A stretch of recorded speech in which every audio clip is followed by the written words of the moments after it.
All right. I was already recording content, so I said, all right, let me hop on here and do a quick story. So I threw this wig on like right before hitting record, and then later on realized, yeah, the thing is shifted though, but anyway, manage like that. Your own wig, is it not shifting? I beg shift. This story time is about how my Nigerian parents shaved off all of my hair in the 8th grade. Yes. So, 8th grade, I thought I was God's gift to Fondra Middle School. I thought I was hot stuff. You know, I was feeling myself. Looking back at it now, the way I was acting was just unacceptable. Now, it wasn't just the worst. I wasn't like just acting a plum fool, but I was acting a fool. I had this teacher, and me and her we did not get along. Me and Miss Briggs were like cat and dog. So I would be in Miss Briggs' class, and we would have to be reading along with the cassette, you know, in our English books. So what I would do is I would open up my book, and I would balance a mirror, and I would just be like looking at myself, looking at my hair, looking at my contacts. And so Miss Briggs was like, you know what? I'm gonna call your parents, and we're gonna have a parent-teacher conference. Now let me backtrack just for a little bit. My parents had already kind of seen that I was like, you know, acting up. And growing up in a Nigerian household, they expected a little bit more from me. And so they already kind of saw that I was kind of going down the wrong path. And so my first warning was my eyebrows. My mom told me not to wear hoop earrings. But, you know, being a kid, being mischievous and sneaky, I still wore them. I would just, you know, wear them in school. Well, now this one time I forgot to take them off when she picked me up. And so she literally took one of these little razors and she shaved off my eyebrows. That was my first warning. And I guess that one didn't hit hard enough because I was just like, whatever, I have Hispanic friends, they'll teach me how to draw my eyebrows.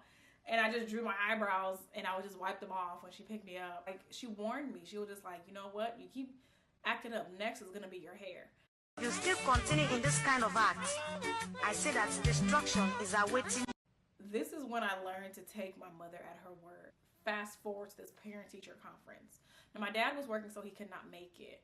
And my mom, this was her first and her last time ever coming up to my school. I just remember her sitting there, and she's just like silent. And Miss Briggs is just telling her all this stuff. She's just like, you know, Beverly is misbehaving in my class, you know, and she has this boy walking her to my class. Not on my watch. Not on my watch. I had this boyfriend for like a week, and he was from New Orleans, and you know, I was like, oh, can't nobody tell me nothing. And you know, I knew there were some girls that liked him, and they were from New Orleans as well. Girl, these were some linebackers, you know what I'm saying? They were kind of hefty, you know, but I was like, you know what, it's whatever, you know. Literally a week relationship. It was stupid. So my mom was just like, okay. And so that day she picks me up. I remember it was a Tuesday and it was in October. She picks me up. She has not said a word to me. We're driving and we turn into this shopping center. You know, she gets out of the car. Of course, I get out too. And she's walking to this Chinese establishment, and all I remember seeing was, you know the open sign with the scissors that most hair cutting places have. Yeah. So we're walking towards this place, and I remember thinking, I was like, oh, that's weird. Her hair is already done. Maybe she's coming for a trim, but her hair is like fresh. Like, okay. We go inside, and she literally says, she was just like, you see this her hair? Oh, I want you to cut it. I want you to cut it. That's what I want you to do. I said, hey. Wahala don't start. Sweet lady is trying to plead with my mom. She's like, okay, no, like, I'll cut it here. You know, she'll behave. And my mom is short. She literally takes the scissors and she comes after me because she was coming for this hair. I ran out of the salon chair. Hey! Hey! Hey! Hey! Why are you running? Why are you running? And I'm like holding my mom back. Of course, I'm not going to fight my mom. I'm not crazy. But I'm restraining her because I'm like, you can't cut my hair. She says, if you don't get your hair cut to about this length, if we get home, they're gonna cut it. We're going to off everything. We're going to cut. Bam! Finished. Clean. Oh. I said, I will fight for my hair. I will fight. So when we get home, I'm thinking, okay, my dad is gonna come back and he's gonna, you know, talk some sense into her. You know, everything is gonna be good. Let me tell you how my father, I said, is your name Joseph or is it Judas? Descendant of Judas. This man came home. And it's almost like my eyes just saw, you know, WWE. It's almost like my eyes just saw tag team. Who's he gonna tag? Tag somebody! Get there! Yes! Here we go.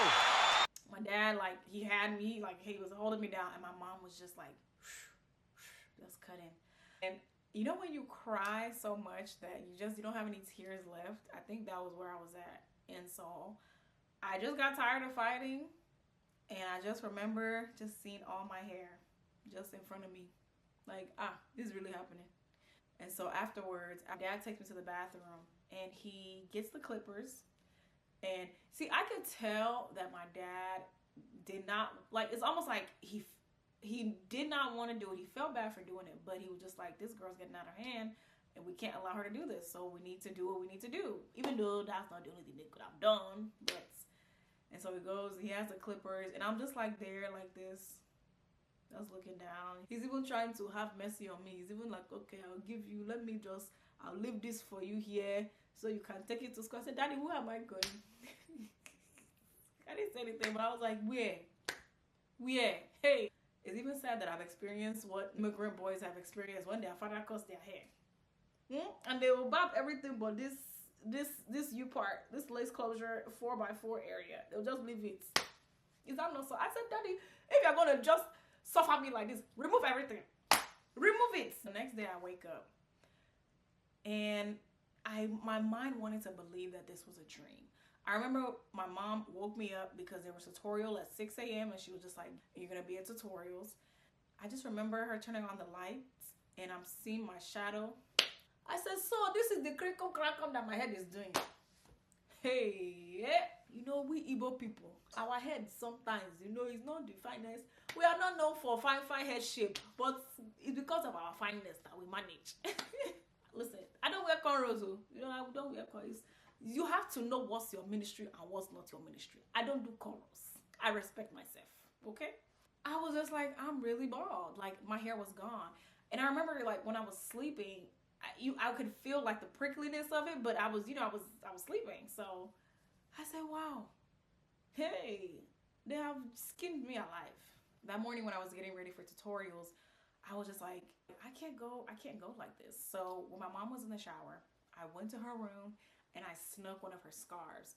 It's like, you know those India Ari scarves, you know, you make a little bun, it's all like indie. I don't know if that's the right word for it. And so I took her scarf and I put it in my pants. Because I was like, no, if I put it in my backpack, it's too obvious. I get to the school and the assistant principal is there. I go to her office and I'm crying. I couldn't even like get the words out. I was crying. Why are you crying? I told her what happened. She was like, go to the nurse, have her, you know, check everything, make sure you're good. And then, you know, I can come and write you a permit to wear your scarf. And so she felt so bad. I went to the nurse's office and the nurse was like, you know, baby, do you want me to call CPS? I said, CP Guinea. No, it's okay, please. This one that they cut off my head, they will be doing like Peter and they will cut off somebody's ear. It's okay, please. I'll manage you like that. In fact, I'm even liking it. It's even fine itself. I even need touch up. I brushed my teeth with the lights off for like at least a month. Like, I just could not stand to look at myself like that. I could not do it.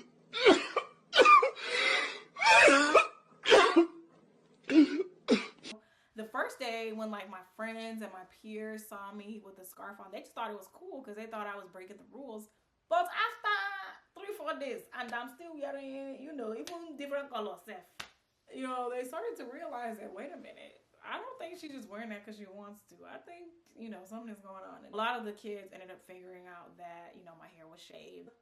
It's only God that kept that thing on my head without anybody pulling it, because the way I had enemies, oh God. Remember those linebackers, those girls, the one that they play for the football team? I said these girls will come and remove this scarf for me too.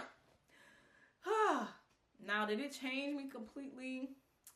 It calmed me down, but you know, I don't recommend that. And to be honest with you, thank God that I was not born during the Instagram, TikTok generation. I don't think kids of today will be able to handle that, especially for a girl. That is pretty traumatic. And kids these days are just way more sensitive. And with social media, kids are so mean. Like, I could just imagine somebody Like, I'm walking down the hallway and like one of these little teenage boys just pulls my scarf off, and next thing you know, I'm on TikTok. Like, can you imagine? Even now, you know, when I talk to my mom about that story, the few times that we've talked about it, I could tell she was even like, hey, thank God they didn't come and arrest us. So, you know, it's funny because I had a tapered cut for like 2 years until I started growing my hair back out. My mom would be like, why you always cutting your hair? That is a very masculine this thing. You need to grow your hair. I said, it's now that you want me to be growing my hair. Chief Baba. Anyway, you guys, that is my story. I would love to hear from you guys in the comment section.